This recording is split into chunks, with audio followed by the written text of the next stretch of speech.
jangan cuma beli sangkarnya, harus siap sama kerodongnya juga.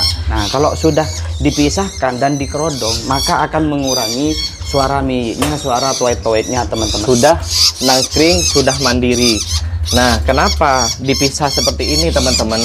Dan ini harus dipisahkan semuanya teman-teman. Assalamualaikum warahmatullahi wabarakatuh. Ma'asyiral muslimin wa zumratal mu'minin rahimakumullah. Berjumpa lagi di channel yang membahas tentang seputar hewan peliharaan. Nah, untuk video kali ini teman-teman, yaitu tentang kapan yang tepat, waktu yang tepat pemisahan burung cendet yang melihara dari lolohan. Melihara bukan hanya 1-2 ekor, bisa 4, 5, sampai 6 ekor. Gak mungkin kalau melihara cendet, burung yang teritori, bukan burung tipe berkoloni, disatukan dalam satu sangkar. Efeknya negatif teman-teman. Kalau misalkan sampai dewasa disatukan dalam satu sangkar, satu bisa tarung, yang kedua pemasteran materi tidak akan masuk, dan banyak lagi.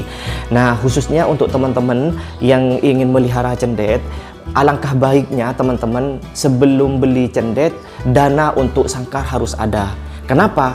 Kalau misalkan cendetnya itu sudah nangkring, tidak akan lama kemudian akan mandiri. Setelah mandiri itu harus dipisah satu-satu. Gak mungkin dalam satu sangkar. Kalau misalkan teman-teman mau nyetak, itu dijadikan satu.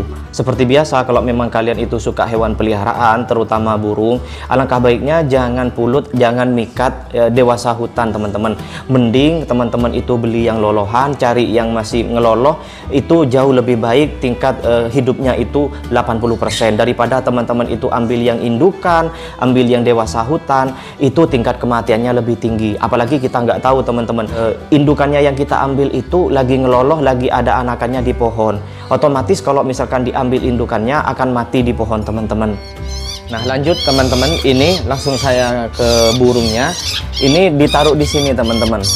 Untuk cendet yang masih anakan, kalau teman-teman ngikutin yang lolohan seminggu yang lalu, ini hasilnya teman-teman, sudah nangkring, sudah mandiri. Nah, kenapa dipisah seperti ini teman-teman? Karena meminimalisir itu tempur ataupun bertengkar. Ditaruh di 2 sangkar. Nah, ini contohnya teman-teman kalau udah mandiri. Nah, nih cepuknya sudah tinggal sedikit makanannya. Nah, kalau udah seperti ini sudah bisa dipindahkan, disekat, dipisahkan satu-satu. Cendet yang 4 ekor yang masih belum tumbuh bulu, seminggu yang lalu diupload, ya ini sudah sehat teman-teman. Nah, waktunya sekarang itu dipisahkan untuk ditaruh di sangkar satu-satu. Jadi tidak mungkin dalam satu sangkar isi 2, karena bukan untuk diternak, untuk dimasteri, untuk dicetak teman-teman. Kenapa? Kalau misalkan itu ditaruh di satu sangkar isi 3, isi 2, untuk memudahkan ngasih makan teman-teman, untuk memudahkan meloloh. Kalau misalkan ditaruh satu sangkar, misalkan 5 cendet, 6 cendet, itu akan menyulitkan yang melihara teman-teman. Tidak apa-apa teman-teman, untuk memudahkan yang melihara. Nah, kalau udah mandiri, waktunya ditaruh di dalam sangkar satu-satu teman-teman, dipisahkan. Sebelum saya itu membeli lolohan cendet ini, sangkar sama kerodongnya sama tongkosnya saya sudah siap teman-teman. Kenapa? Dikhawatirkan nanti ketika ini sudah mandiri, sudah nangkring, sudah bisa makan sendiri, gak mungkin lolohan cendet ini, anakan cendet ini tetap dalam satu sangkar isi 2 ataupun isi 3 teman-teman.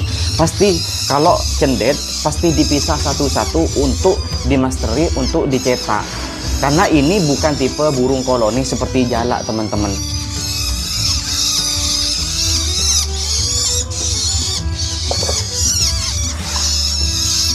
Ini sudah siap teman-teman, sama cepuknya, sama tangkringannya sudah siap.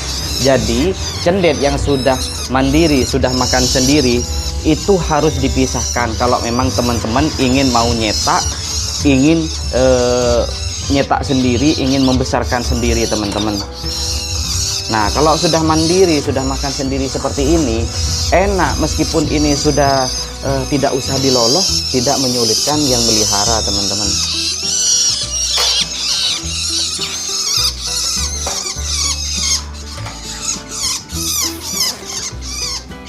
Dan ini harus dipisahkan semuanya teman-teman. Jadi teman-teman yang ingin meloloh sendiri, ingin nyetak sendiri, harus sangkar dan kerodongnya sudah siap teman-teman. Jangan sampai teman-teman melihara lebih dari 2 ekor 3 ekor, teman-teman tidak punya sangkarnya, karena ini bukan burung jalak yang tipe berkoloni teman-teman.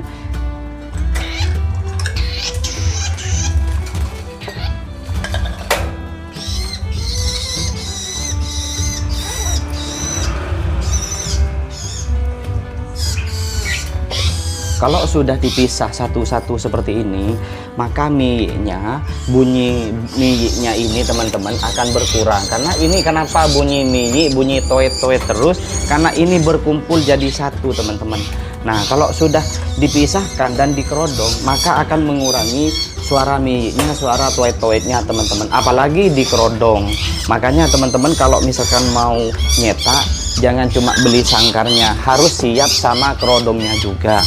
Biar tidak miyik, biar tidak manja ketika melihat yang pelihara, melihat yang meloloh teman-teman. Apalagi ini dari lolohan, pasti cendet yang melihat majikannya, melihat yang melihara, pasti miyik manja teman-teman. Kalau misalkan di kerodong seperti ini, di tongkos seperti ini, kalau sudah melihat yang melihara, kalau misalkan ada yang melihara, tidak akan kelihatan teman-teman. Baik teman-teman, tinggal satu ingin dimasukkan, tapi kayaknya sudah cukup videonya, sampai di sini saja. Semoga bermanfaat buat teman-teman yang ingin melihara cendet. Terus pantau channel ini karena membahas tentang seputar hewan peliharaan. Kalau memang channel ini membantu buat teman-teman, kalau memang channel ini ada edukasinya, ada manfaatnya, jangan lupa like, komen, dan subscribe. Berjumpa lagi di video-video selanjutnya. Ma'asyiral muslimin wa zumratal mu'minin rahimakumullah.